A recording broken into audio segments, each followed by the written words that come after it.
Hello everyone, I welcome you all for the today's session of The Hindu Editorial. आज का हमारा title क्या कहता है उसे डिस्कस करने से पहले let me give you an overview of the today's session. पहले हम टाइटल को डिस्कस करेंगे, देन ऑफ कोर्स हम वोकेबलरी को डिस्कस करेंगे एंड आर्टिकल को डिस्कस करेंगे। जहाँ पे भी पर्पल कलर में मार्क्ड है चीज़ें वहाँ पे हम एक ग्रामर का रूल देखेंगे और यहाँ पे हम एक सब्जेक्ट वर्ब एग्रीमेंट का रूल देखेंगे। ओके एंड इस पेज पे भी विल सी द ग्रामर। ठीक है, तो पर्पल कलर में जहाँ पे भी होगा ग्रामर दिखा जाएगा, आपसे एरर डिटेक्शन का क्वेश्चन भी पूछा जाएगा और हम आर्टिकल की टोन भी डिस्कस करेंगे। ठीक है जी, तो यस आर्टिकल के टाइटल की तरफ हम आते हैं। क्या कहता है आपका टाइटल? Compounding crisis. अगर कोई भी चीज़ कंपाउंडिंग हो रही है मतलब वो साथ आ रही है, मतलब एक के साथ एक साथ जुड़ते हुए वो बढ़ते जा रही है। ठीक है, हम उसे कहते हैं कंपाउंडिंग। और क्राइसिस, क्राइसिस का देखो मैं आपको मतलब बताता हूँ। क्राइसिस का मतलब होता है संकट या फिर संकट काल का जो वो समय होता है, हम उसे क्राइसिस कहते हैं। ठीक है, स्पेलिंग ध्यान रखना, जब SES आता है वो होता है आपका प्लूरल फॉर्म। ठीक है, क्राइसिस का प्लूरल फॉर्म। और जब आपका आता है SIS ये आपका सिंगुलर फॉर्म होता है और क्राइसिस जो होता है वो आपका प्लूरल फॉर्म होता है। ठीक है, तो कई सारे इंग्लिश में ऐसे वर्ड्स होते हैं जो कि IS से एंड होते हैं, उनका प्लूरल फॉर्म हम ES बना के बनाते हैं। ठीक है, तो उसका डेफिनेशन तो यही है, एन इवेंट और period that will lead to unstable and dangerous situation. और उस सिचुएशन से कई सारे लोग अफेक्ट हो जाएंगे, इंडिविजुअल ग्रुप्स अफेक्ट हो सकते हैं उस सिचुएशन से। तो संकट काल के समय को हम क्राइसिस कहते हैं। तो क्या हो रहा है? कंपाउंडिंग मतलब एक साथ जो संकट हैं वो एक साथ मिक्स हो रहे हैं और वो एक साथ आ रहे हैं। ठीक है, कई सारे क्राइसिस एक साथ जुड़ रहे हैं ना, कई सारे संकट एक साथ जुड़ रहे हैं, इसीलिए वो प्लूरल हो गया, तो इसीलिए यहाँ पे SES फॉर्म आया है। ठीक है, तो ये तो ग्रामर का एस्पेक्ट था। On the impact of summer time water crisis, तो समर के टाइम पे जो उसका इम्पैक्ट हो रहा है उसके ऊपर आपका आर्टिकल है। तो जो वाटर का जो संकट बना हुआ है, तो एक ही पानी का संकट हम यहाँ पे कह रहे हैं, इसीलिए यहाँ पे SIS है। ठीक है, तो पानी के संकट पे उसका जो इफ़ेक्ट हो रहा है, पानी की कमी से जो समर टाइम में इफ़ेक्ट हो रहा है, उसके ऊपर आज का आर्टिकल है। ठीक है, okay. Water deficit versions other adverse events for the poor, तो जो पानी की तंगी है, डेफिशिट इज़ कोई भी चीज़ अगर कम है तो वो डेफिशिट है। तो पानी की जो तंगी है वो और ज़्यादा चीज़ों को ख़राब कर दे रही है। वर्सन इज़ ख़राब कर देना, तो और ज़्यादा चीज़ों को ख़राब कर रही है।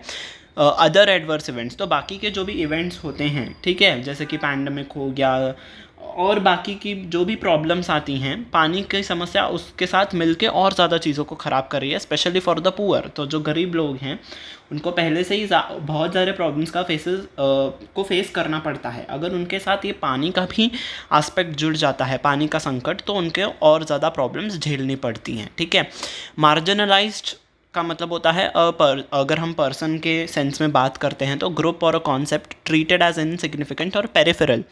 तो जो नीचे तबके के लोग होते हैं, यहाँ पे मार्जिनलाइज्ड कम्युनिटी का मतलब वही है, जो नीचे तबके के लोग होते हैं या फिर जो पुअर होते हैं उनको मार्जिनलाइज्ड कहा गया है। ठीक है, फेनोमेना, तो कोई भी चीज़ का फेनोमेनाइज, वो जो क्षण है उसे हम कहते हैं फेनोमेना, या फिर वो जो इवेंट है वो घटना है। क्षण से ज़्यादा हम कहेंगे तो वो घटना है, तो हम उस घटना को फेनोमेना कहते हैं। Something that exist can be seen, तो कोई भी चीज़ हम देख सकते हैं, फील कर सकते हैं, टेस्ट कर सकते हैं। एस्पेशली समथिंग अनयूजुअल और इंटरेस्टिंग सी अगर कोई चीज़ है तो उस घटना को हम फेनोमेना कहते हैं। ठीक है, अगर कोई भी चीज़ का अगर हम बैकड्रॉप, वैसे तो बैकड्रॉप का मतलब होता है पीस ऑफ क्लॉथ जो कि आपके पीछे लगा हुआ होता है। ठीक है, यहाँ पे बैकड्रॉप का और एक मीनिंग क्या होता है? The general situation in which particular event happens, तो जो इवेंट या फिर जो घटना इस समय घट रही होती है, हम उस क्षण को, उस सिचुएशन को बैकड्रॉप कहते हैं। नेक्स्ट क्वेश्चन, प्रिकेरियस, अगर कोई भी चीज़ या फिर सिचुएशन प्रिकेरियस है तो वो डेंजरस स्टेट में है। ठीक है, और वो सेफ नहीं है फॉर और बीइंग हेल्ड प्लेस फर्मली, या फिर वो एक सही जगह पे स्थिर नहीं है इसी, और या फिर वो डेंजरस सी है। तो कोई भी चीज़ या स्थिर नहीं है तो वो प्रिकेरियस कहलाती है, कोई भी चीज़ या फिर सिचुएशन अगर डेंजरस पोजीशन में है तो वो प्रिकेरियस कहलाती है। ठीक है जी, नेक्स्ट हम आर्टिकल की तरफ आते हैं। मैं आपको ग्रामर वही बता देता हूँ। क्राइसिस का मैंने आपको बता दिया, SIS आता है तो सिंगुलर है, SES आता है तो प्लूरल है। ठीक है, और यहाँ पे अ फ्यू भी है। ठीक है, आपने देखा होगा अ फ्यू। ठीक है, अ फ्यू का मतलब होता है कुछ। तो अगर सिर्फ फ्यू आता था बिना किसी आर्टिकल के तो उसका मतलब होता है कुछ नहीं। अगर आर्टिकल आया है उसके साथ अ आया है तो उसका मतलब होता है कुछ तो, ठीक है। ओके, हम अब आते हैं आर्टिकल की तरफ। There is only enough water to fill 23% of the holding capacity in all south India's reservoirs. तो साउथ इंडिया के रिजर्वायर्स में, या रिजर्वायर्स आपको पता है ना, जो कि जहाँ पे पानी को स्टोर किया जाता है, बेसिकली डैम्स होती हैं, ठीक है। डैम्स भी एक टाइप ऑफ रिजर्वायर्स है। तो जहाँ पे पानी स्टोर किया जाता है ताकि पूरे वर्ष हम यूज़ कर सकें, उसको हम कहते हैं रिजर्वायर। तो साउथ इंडिया के जो रिजर्वायर्स हैं उसमें सिर्फ 23% पानी ही बचा है, ठीक है। द हिंदू रिपोर्टेड, तो द हिंदू जो आपका न्यूज़पेपर है, उन्होंने रिपोर्ट किया था लास्ट वीक। किसके बेसिस पे उन्होंने रिपोर्ट की थी?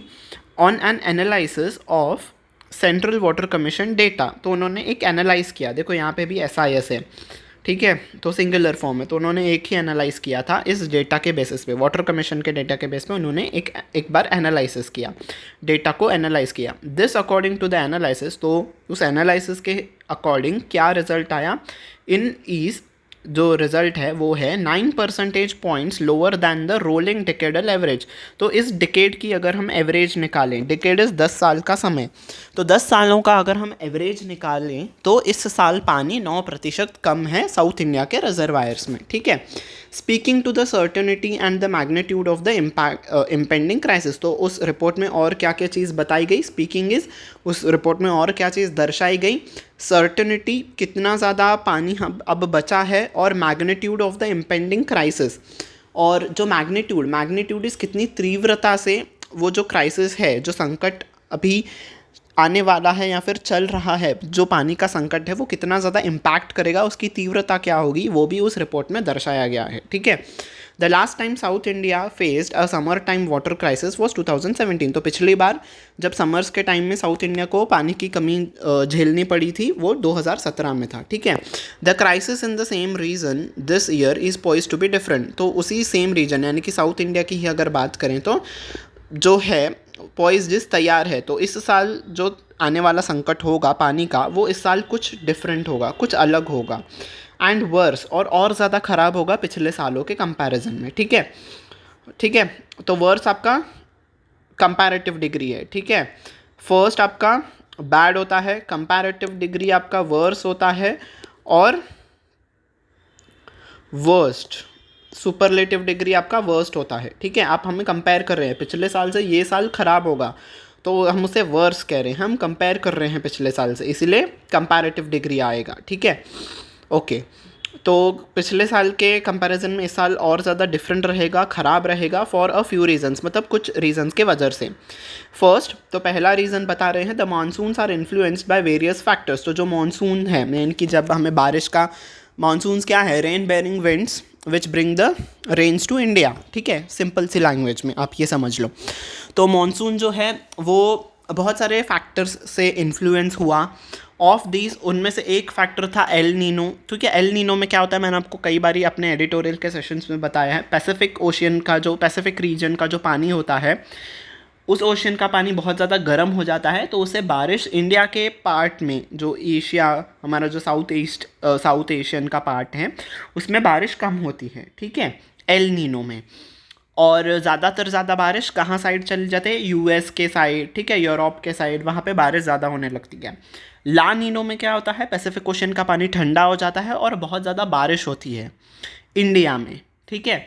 तो अब एल नीनो चल रहा है। अब जैसे ही समर टाइम ख़त्म होगा, ऐसा प्रेडिक्ट किया गया है कि ला नीनो भी इंडिया में आएगा। तो ला नीनो में ऐसा कहा जाता है कि बहुत ज़्यादा बारिश होगी, तो ये तो वक्त बताएगा कि अब बारिश होगी या नहीं, ठीक है। एल नीनो और ला नीनो को समझ गए, ठीक है। आगे बढ़ते हैं हम। तो मॉनसून कई सारे फैक्टर से इन्फ्लुएंस होता है, उसमें से एल नीनो भी एक है, ठीक है, मतलब बारिश कम हुई है एल नीनो के वजह से, and render them more erratic. और एल नीनो के वजह से मानसून क्या हो गया है? मोर इरेक्टिक है। इरेक्टिक मतलब स्थिर नहीं है, कभी कभी बहुत ज़्यादा हो जाती है बारिश किसी किसी रीजन में, किसी रीजन में बहुत ज़्यादा कम बारिश हो जाती है, तो हम उसे इरेक्टिक कहते हैं। जो चीज़ स्थिर नहीं है वो इरेक्टिक है। Even if isolating their influence दस इज अ सिंप्लीफिकेशन। तो अगर हम उन सारे चीज़ों को इकट्ठा करके रीजंस को करते हैं तो वो सिंप्लीफाइड फॉर्मेट में भी हम नहीं बता सकते हैं, वो इतनी ज़्यादा इराक्टिक है, ऐसा ऑथर कहना चाहते हैं। वो रीजंस बहुत ज़्यादा कॉम्प्लिकेटेड हैं। There was El Nino event in 2014 to 16, तो 2014 से 16 तक एल नीनो बना रहा था। This time there is an on going event, तो इस साल भी ये चल रहा है, मतलब 2023 में हम एल नीनो झेल ही रहे हैं। And among the 5 strongest such events recorded in the history, तो 5 इवेंट्स रिकॉर्ड किए हैं हिस्ट्री में जो कि बहुत ही चैलेंजिंग से रहे हैं। उसमें से ये साल जो है 2023 बहुत ही चैलेंजिंग सा रहा। उन 5 सालों में से ये एक साल है जो कि बहुत ज़्यादा चैलेंजिंग रहा। सेकेंड रीज़न, हमने पहला रीज़न देखा कि हमने यहाँ पे रीजंस पढ़ रहे थे ना कि क्यों इस साल का जो क्राइसिस है, इस साल का जो संकट है वो अलग रहेगा, तो ये पहला रीज़न हमने पढ़ लिया। ठीक है, अभी ये सेकंड रीज़न बता रहे हैं। देखो आपको आरसी में से ध्यान रखना होगा, फर्स्ट सेकंड जहाँ पे भी ये दिया रहता है, थर्ड फोर्थ, तो ये आपको आरसी में ध्यान रखना होगा, इसीलिए आपको एडिटोरियल पढ़ाया जाता है। ठीक है, सेकेंड रीज़न क्या है? आफ्टर मीटरोलॉजिस्ट रिकॉर्डेड, मीटरोलॉजिस्ट कौन होते हैं? जो कि क्लाइमेट के रिगार्डिंग आपको इन्फॉर्मेशन देते हैं। तो उन्होंने रिकॉर्ड किया 2023 को वार्मेस्ट ईयर, सबसे गर्म साल रहा ऑन रिकॉर्ड। तो अब तक जितना भी रिकॉर्ड्स हमने मेंटेन किए हैं उसमें से सबसे ज़्यादा गर्म साल 2023 रहा। दे ऑल्सो सेड दैट, उन्होंने ये भी कहा कि they expected 2024 to be worse. तो 2023 के देखो यहाँ पे फिर से कंपैरिजन हो रहा है, तो ये कंपैरेटिव डिग्री में आ गया। तो 2023 के कंपैरिजन में 2024 और ज़्यादा ख़राब रहेगा, मतलब और ज़्यादा गर्म होगा। अ टीम, देखो यहाँ पे अ टीम के लिए ऑल्सो प्रेडिक्टेड रखा है। ठीक है, ये सब्जेक्ट है, ये आपका वर्ब है। ठीक है, प्रेडिक्टेड आपका वर्ब है, तो आपको यहाँ पे कनेक्ट करके पढ़ना है। अ टीम ऑल्सो प्रेडिक्टेड, ठीक है, आप ऐसे कनेक्ट करके पढ़ोगे तो समझ में आएगा। तो एक टीम है जो कि लीड किया था यूके के मीटरोलॉजिकल ऑफिस ने, मतलब यूके के मौसम विभाग ने। तो उस टीम ने क्या प्रेडिक्ट किया कि 93% चांस है कि दैट एवरी ईयर, मतलब आने वाले जो साल होंगे 2026 तक, यानी कि 2024 तो अब चल रहा है, तो 2024, 2025 और 2026, तो ये जो साल रहेंगे वो भी रिकॉर्ड ब्रेकर रहेंगे। मतलब इन सालों में भी बहुत ज़्यादा गर्मी होगी, बहुत ज़्यादा इराक्टिक से जो इवेंट्स होंगे वो होंगे। ठीक है, मतलब बहुत ज़्यादा गर्मी होगी, बहुत ज़्यादा बारिश हो जाएगी, बहुत ज़्यादा ठंडी पड़ जाएगी। तो मीटरोलॉजिकल ऑफिस की जो यूके की टीम है उन्होंने ये भी प्रेडिक्ट किया है। ठीक है, तो 2026 तक ये सब चलता ही रहेगा। थर्ड रीज़न क्या है? Millions in India will be spending, तो ये जो क्राइसिस था उसका थर्ड रीज़न क्या है? जो संकट था वो और ज़्यादा क्यों ख़राब होगा? तीसरा रीज़न है कि जो इंडिया में लोग हैं वो और ज़्यादा टाइम अब बाहर जाएंगे। क्यों बाहर निकलेंगे? This summer to cast their votes, cast their votes मतलब वोट डालने के लिए बाहर जाएंगे। ठीक है, यहाँ पे आपको बता दूँ, कास्ट देयर वोट का तो मैंने आपको बता दिया, वोट देने को हम कास्ट द वोट कहते हैं। ठीक है, नॉट ना कि हम गिव द वोट कहते हैं। ठीक है, हम कहते हैं कास्ट द वोट।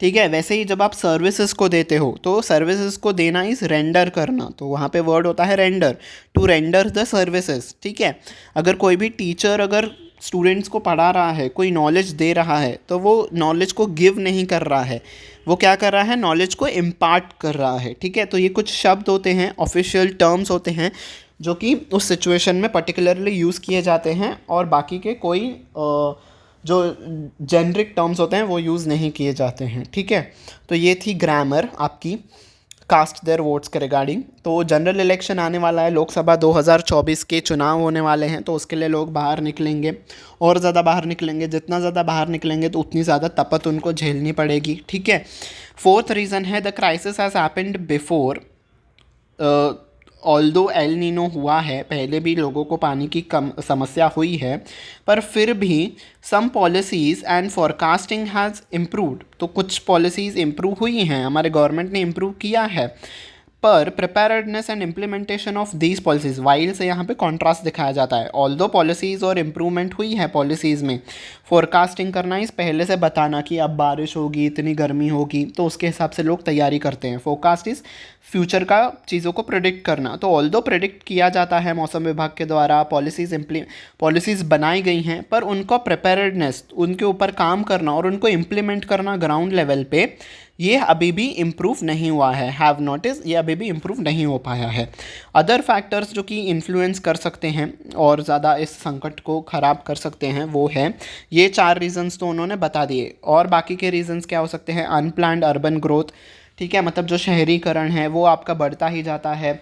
ठीक है, आप पेड़ों को काटते ही जा रहे हो। Over extraction of ground water, तो जितने ज़्यादा शहर हो रहे हैं तो शहरों में पानी की बहुत ज़्यादा समस्या हो जाती है, तो लोग ग्राउंड वाटर्स यानी कि बोरवेल्स लगा लेते हैं, फिर ग्राउंड में से बहुत ज़्यादा पानी वो निकाल लेते हैं, उससे धरती का संतुलन बिगड़ जाता है। ठीक है, लो वाटर रीयूज़ एफिशिएंसी, तो जो वाटर को रीयूज़ करना होता है, ठीक है, मतलब ये काम होता है म्यूनसिपैलिटीज़ का कि जो भी पानी ड्रेनेज से जा रहा है उसको उसको प्यूरिफाई करके उसका ट्रीटमेंट करके, ठीक है, वाटर ट्रीटमेंट प्लांट्स में पानी को क्लीन करके वापस से धोने के लिए, कपड़े धोने के लिए, वो सब के लिए आप पब्लिक को दे सकते हो। तो वो चीज़ हमारे इंडिया में नहीं हो रही है। इनसफिशेंट कम्युनिटी इन्वॉल्वमेंट, लोगों की इन्वॉल्वमेंट नहीं है, मतलब अवेयरनेस नहीं है। जब भी देखो रस्तों पे आप अगर जाओगे टीयर 2 टीयर 3 सिटीज़ में, गांव के इलाकों में लोग नल खुले छोड़ देते हैं। वो कहते हैं कि अगर हम पानी खुला छोड़ देंगे तो हमारे घर का जो ड्रेनेज सिस्टम है उसका क्या है वो साफ़ रहेगा, वो खुला हो जाएगा।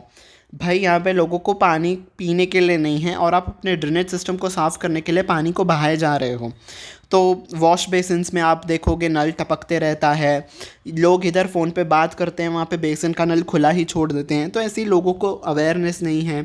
एनक्रोचमेंट इज़ उसको हड़प लेना। तो नदियों के किनारे जो भी हैं तो वहाँ पे आप एनक्रोचमेंट कर ले रहे हो, अपने घरों को बना रहे हो, और जो है नदी का जो साइज़ है आप उसे कम करते जा रहे हो।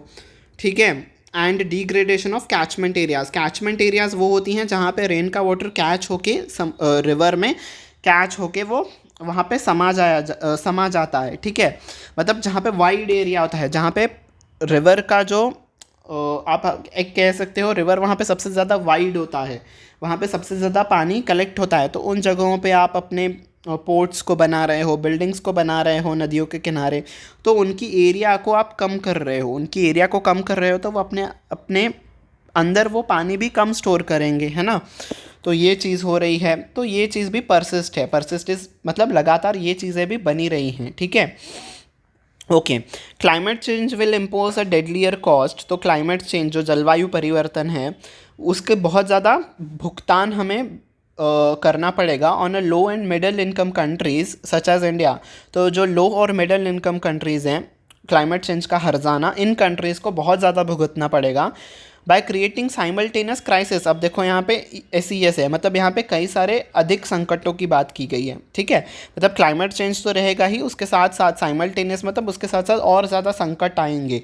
तो और ज़्यादा एक से अधिक संकट है, इसीलिए यहाँ पे SES है। ठीक है, तो क्लाइमेट चेंज के साथ और ज़्यादा संकट आएंगे, तो इसका हर्जाना लो और मिडिल इनकम कंट्रीज़ को बहुत ज़्यादा भुगतना पड़ेगा।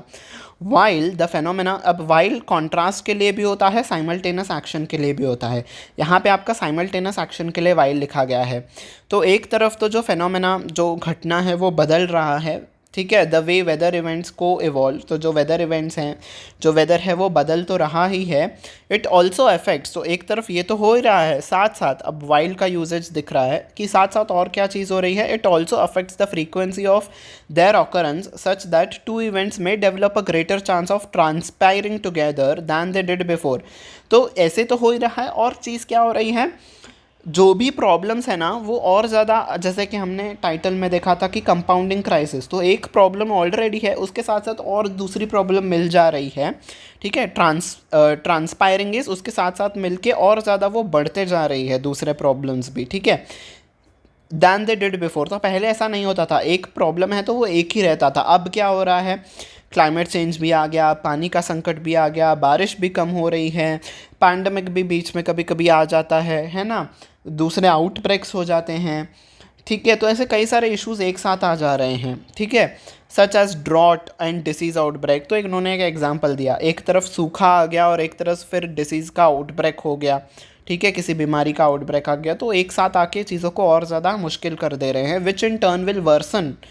तो ठीक है, देखो वो इस चीज़ से क्या हो रही है, चीज़ें और ज़्यादा ख़राब हो रही हैं। Socio economic conditions and marginalised groups. Socio economic conditions मतलब और मार्जिनलाइज्ड ग्रुप्स, तो अमॉन्ग द मार्जिनलाइज, तो जो नीचे तबके के लोग हैं, पुअर लोग हैं, उनकी सोशियो इकोनॉमिक कंडीशन मतलब उनकी सोशल लाइफ और इकोनॉमिक लाइफ दोनों को इम्पैक्ट कर रही है। वो सही से जी भी नहीं पा रहे हैं और उनकी जो इनकम फाइनेंशियल स्थिति है वो भी ख़राब हो रही है, वो भी इम्पैक्ट हो रही है। ठीक है, एनी वाटर क्राइसिस, यहाँ पे एक ही पानी के संकट की बात है तो SIS है। ठीक है, तो any water crisis must be seen against this backdrop where it is both a crisis in itself and a factor that compounds the effects of another. तो अगर हम पानी के संकट की बात कर रहे हैं तो हमें उसके दोनों तरफ देखना चाहिए कि एक तो ये है ही, पानी का संकट अपने आप में एक संकट है ही, साथ साथ वो कंपाउंड होके दूसरे चीज़ों को भी अफेक्ट कर रहा है. वैसे हमें उस चीज़ में हमें देखना होगा, तभी हम सोल्यूशन निकाल पाएंगे. That a region's water situation becomes precarious. तो कोई भी रीजन का मतलब एक किसी भी एक क्षेत्र में जब पानी का संकट बहुत ही डेंजरस सिचुएशन में हो रहा है after 1 year of deficient rain, अगर 1 साल बारिश की कमी हुई है, तो ये साफ साफ दिखाई दे रहा है कि governments are not learning their lessons. ठीक है, तो पिछले साल भी हुआ था, इस साल भी हो रहा है, तो गवर्नमेंट उस चीज़ से नहीं सीख रही है लेसन, या फिर उनको इग्नोर कर रही है. ठीक है, यहाँ पे गवर्नमेंट को फटकार लगा रहे हैं ऑथर, आप लेसन सीख भी नहीं रहे हो या तो फिर आप इग्नोर कर रहे हो. Even if the deficit was considerable, तो जो डेफिसिट है पानी, ऐसा नहीं है कि थोड़ा ही कम था तो काम चला लिया, नहीं, कंसिडरेबल इस बहुत ज़्यादा मात्रा में लोगों को परेशानी हो रही है. बेंगलुरु में हम देख रहे हैं 50% से अधिक बोरवेल्स सूख चुके हैं. फिर भी पिछले साल भी जैसे हमने पढ़ा 2017 में भी क्राइसिस हुआ था, तो फिर भी आप लोग उस चीज़ से नहीं सीख रहे हो. इस साल तो डेफिसिट भी कंसिडरेबल है, हम देख रहे हैं कि सिर्फ 23% ही पानी बचा है. ठीक है, फिर भी आप कुछ नहीं कर रहे हो. नो मोर इन्फॉर्मेशन और context is necessary to understand this fact. अब इस चीज़ को समझने के लिए ऑथर कह रहे हैं और ज़्यादा आपको कोई इन्फॉर्मेशन की ज़रूरत नहीं है, जो चीज़ हो रही है वो सफिशेंट है, इसे आप सीख लीजिए. ठीक है, आप इसे सबक ले लीजिए. ठीक है, और किसी इन्फॉर्मेशन या फिर फैक्ट्स की ज़रूरत नहीं है. वॉट ऑलरेडी एग्जिस्ट, अब जो हमारे पास अवेलेबल है, जो आपको आंखों के सामने दिख रहा है, एल नीनो हो रहा है, इतना पानी की कमी है, बेंगलुरु में वाटर क्राइसिस हो रहा है. ठीक है, कावेरी में पानी नहीं है, मॉनसून सही से नहीं हो रहा है, तो इन सब चीज़ों से आप सीखिए. ठीक है, ये सब अभी है हमारे सामने, तो इन सब से सीखिए और इन्फॉर्मेशन का वेट मत कीजिए कि हाँ इन्फॉर्मेशन आएगा फिर देख लेंगे. But governments and policy maker seem to need the reminding that this and the future crisis. तो ऑथर कह रहे हैं कि पर हमें ऐसा लगता है कि गवर्नमेंट को और पॉलिसी मेकर्स को बार बार ये याद दिलाने की ज़रूरत है कि ये अभी का जो है संकट और आने वाले फ्यूचर में जो संकट आएंगे, ठीक है, यहाँ पे एक से अधिक संकट की बात की जा रही है, तो SES है, तो फ्यूचर में जो आएंगे संकट will neither be just about the water nor the fault of climate change. तो ये सिर्फ पानी का संकट और क्लाइमेट चेंज का संकट बन के नहीं रहेगा, इससे चीज़ें और ज़्यादा ऊपर तक चले जाएंगी और ज़्यादा चीज़ें ख़राब हो जाएंगी. यानी कि आप ऐसे पल्ला नहीं झाड़ सकोगे कि भाई क्लाइमेट चेंज हो रहा है इसीलिए पानी की कमी हो रही है. नहीं, आपको प्रॉब्लम को एड्रेस करना पड़ेगा. क्या पता आगे चल के ये प्रॉब्लम किसी और ही चीज़ का रूप ले ले, जैसे कि हमने पढ़ा था कंपाउंडिंग क्राइसिस. तो एक के साथ एक मिलके चीज़ें और ज़्यादा ना ख़राब हो जाएं. आप ऐसे इस पे आप डिपेंड नहीं रहोगे. ठीक है, नीदर नॉर का यहाँ पे कॉम्बिनेशन है. तो आने वाले समय पे ये सिर्फ पानी का संकट और क्लाइमेट चेंज का संकट नहीं रहेगा, ये और ही कुछ इसका रूप ना ले ले, ऐसा ऑथर कह रहे हैं. ठीक है, so this was for the article. ये आपका आर्टिकल था. तो आर्टिकल की टोन क्या थी आप बताइए. यस, द आर्टिकल की टोन थी आपकी कॉशनरी. ठीक है, ऑथर हमें कॉशन कर रहे हैं, गवर्नमेंट को भी कॉशन कर रहे हैं कि भाई ये सही समय है, पॉलिसीज़ को सही से बनाइए, इम्प्लीमेंट कीजिए, वरना चीज़ें ख़राब हो जाएंगी. ठीक है, चेतावनी दे रहे हैं. तो cautionary is the tone of today's article. अब हम एरर डिटेक्शन का क्वेश्चन करते हैं. यहाँ पे आपका 5 सेंटेंसेस में 5 पार्ट्स में एक छोटा सा पैराग्राफ है. यहाँ पे बताना है कि किस पार्ट में है error. Yes, correct answer is option number ई. यहाँ पे क्राइसिस की जगह आपका होना चाहिएगा SIS वाला क्राइसिस. ठीक है, यहाँ पे एक ही क्राइसिस की बात की गई है. ठीक है, according to the analysis 9% basis points कम है इस एवरेज के हिसाब से. Speaking to the certainty and the magnitude of the impending crisis. तो ये जो संकट हम पे मंडरा रहा है, ठीक है, इम्पेंडिंग जो हमारे सर पे मंडरा रहा है, तो एक ही संकट है, तो यहाँ पे SIS आएगा ना कि SES आएगा. ठीक है जी, तो ये था आपका एरर. ठीक है, सो yes this was it for the today's session. I hope you have liked it. ठीक है, हमने वोकैबुलरी की, ग्रामर के एस्पेक्ट्स को समझा और यस एरर डिटेक्शन के क्वेश्चन को किया, टोन को डिस्कस किया. ठीक है, तो मैंने कॉम्प्रिहेंसिव रखने की कोशिश की इस सेशन को. तो आप इस सेशन को 1.25 या फिर 1.5 के स्पीड पे भी देख सकते हो. ठीक है, अगर आपके पास टाइम थोड़ा कम है तो फास्ट फॉरवर्ड करके देख सकते हो. So yes, this was it for the today's session. I hope you have liked it. If you have liked it, don't forget to hit on the like button. Also don't forget to share it with your friends, और subscribe button पे भी press कर देना. Last but not the least, bell icon पे भी press कर देना, ताकि आने वाले क्लासेस का नोटिफिकेशन आपको टाइम टू टाइम मिलता रहे. ठीक है जी. So yes, this was it for the today's session. और मुझे फीडबैक देना कमेंट सेक्शन में कि आपको कैसा लगा ये सेशन. ठीक है जी. सो until we meet next time, take very good care of yourself. Bye bye everyone.